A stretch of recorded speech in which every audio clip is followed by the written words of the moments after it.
की जितनी कहानियाँ थी, अपवाद कोई तो मैं नहीं जानता, वो सारी मैंने पढ़ी। ये सिलसिला शुरू हुआ 1968 1968 से। कक्षा 9 का विद्यार्थी था तब। और साप्ताहिक हिंदुस्तान कहानी पत्रिका प्रेमचंद के बेटे निकालते थे। नई कहानी Niharika, illustrated weekly off India. कहने का मतलब ये कि मैंने बहुत हजारों कहानियां पढ़ी हैं।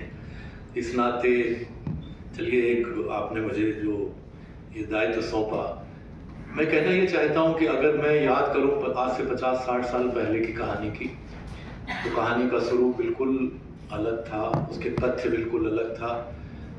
और अर्चना जी जानते होंगे, रेडियो में एक विधा है जो नई बनी है। ड्रामा तो आप सब जानते हैं, लेकिन एक नई विधा है जो इस समय सबसे ज्यादा वही चलती है, विज्ञापन या कुछ भी हो, सीरियल वगैरह वगैरह, वो कहलाती है डॉक्यू ड्रामा।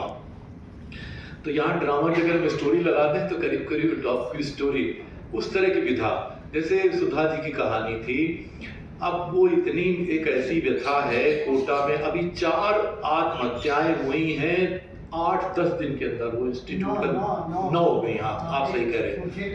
हाँ, नहीं, वो मैं एक संस्थान की बात, एक ही संस्थान में 8-10 दिन के अंदर 4 आत्महत्या। तो कहानी तो है ही, तो उसमें लेकिन कहानी के साथ साथ एक सामाजिक चिंतन भी साथ साथ चलता है। घटनाक्रम उस तरह का नहीं कि बहुत नाटकीयता है, बहुत घटनाक्रम नहीं।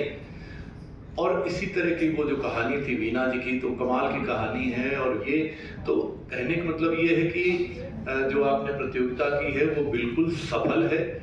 और कहानी की बात करें तो साहित्य अमृत में 10 साल पहले तो मैं उसमें जज था, निर्णायक था। इस बार मैं संपादक के नाते संयोजक था। और खुशी की बात यह है कि जितनी 10 साल पहले कहानियां आई थी उससे 2 गुना कहानियां आई। उससे ज्यादा खुशी की बात यह थी कि गैर हिंदी भाषी जितने प्रांत हैं उन सब से कहानियां।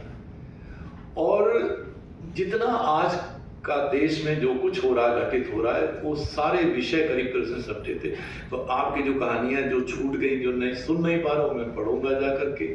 और अभी जो कहानी थी वो पढ़ नहीं पा रहे थे, ये मैंने दृश्य, अब मेरा सोचिए कि मैंने कितने 150 आंखों देखा, कमेंट्री सुनाई है, ऐसे हृदय विदारक दृश्य होते हैं। लेकिन आप कमेंटेटर के नाते रो नहीं सकते, तो संभालना पड़ता है। तो अरुण जी, जब आइंदा कभी ऐसा हो तो आप थोड़ा अपने आप को बांटना पड़ेगा। कहानीकार अपनी जगह, लेकिन जब आप कहानी सुना रहे हैं तो थोड़ा सा आपको धैर्य और साहस जुटाना पड़ेगा।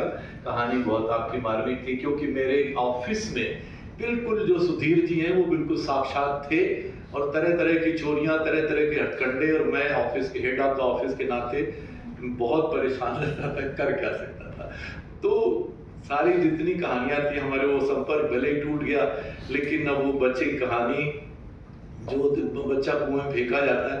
तो ये कहानीकार बहुत जागरूक है, कहानी बहुत जागरूक है, कहानी का भविष्य उज्जवल है। और आपकी ये अनिता प्रभाकर स्मृति जो कहानी प्रतियोगिता है वो कामयाब है।